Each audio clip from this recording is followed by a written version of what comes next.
அரிசி பொரியில் 3 கப் எடுத்து தண்ணியில் ஊற வச்சுருக்கேன். ஒரு 5லேருந்து 10 நிமிஷம் கழித்து அதை நல்லா புழிஞ்சு எடுக்கணும். நல்லா பாருங்கள், புழிஞ்சு எடுத்துருக்கேன். எடுத்து மிக்சியில் சேர்த்துக்கலாம். நம்ம எவ்வளவு வேணுமோ அந்த அளவுக்கு பொரி ஊற வச்சு அதை கொஞ்சமாக தண்ணி ஊற்றிக்கணும். நிறைய தண்ணி ஊற்றிடக்கூடாது.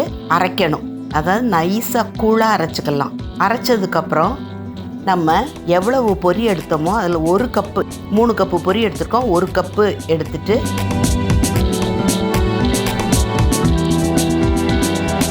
3 டீஸ்பூன் அளவுக்கு தயிர், புளிக்காத தயிர் எல்லாத்தையும் சேர்த்து அரைச்சிட்டு, தண்ணி ஊற்றி அரைக்கக்கூடாது. அந்த ஈரப்பதம் போகிற அளவுக்கு அரிசி மாவு சேர்த்துக்கணும்.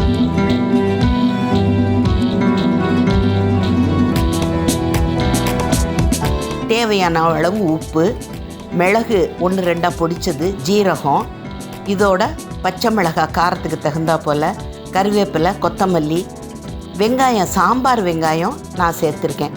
நான் ஒரு கொஞ்சம் பெரிய சாம்பார் வெங்காயமாக ஒரு 7 வெங்காயம் சேர்த்தேன். உங்களுக்கு தேவையான அளவு சேர்த்துக்கோங்க. வெங்காயம் இல்லாமலும் செஞ்சாலும் நல்லா டேஸ்ட்டாக இருக்கும். தண்ணியை தொட்டு வேண்டிய சைஸில் உருட்டிக்கணும். உருட்டினதுக்கப்புறம் நம்ம வடை தட்டுற மாதிரி நடுவில் ஒரு ஹோல் பண்ணி காஞ்சிக்கிட்டு இருக்க எண்ணெயில் மீடியம் ஃப்ளேமில் வச்சுட்டு நல்லா வேக விடணும்.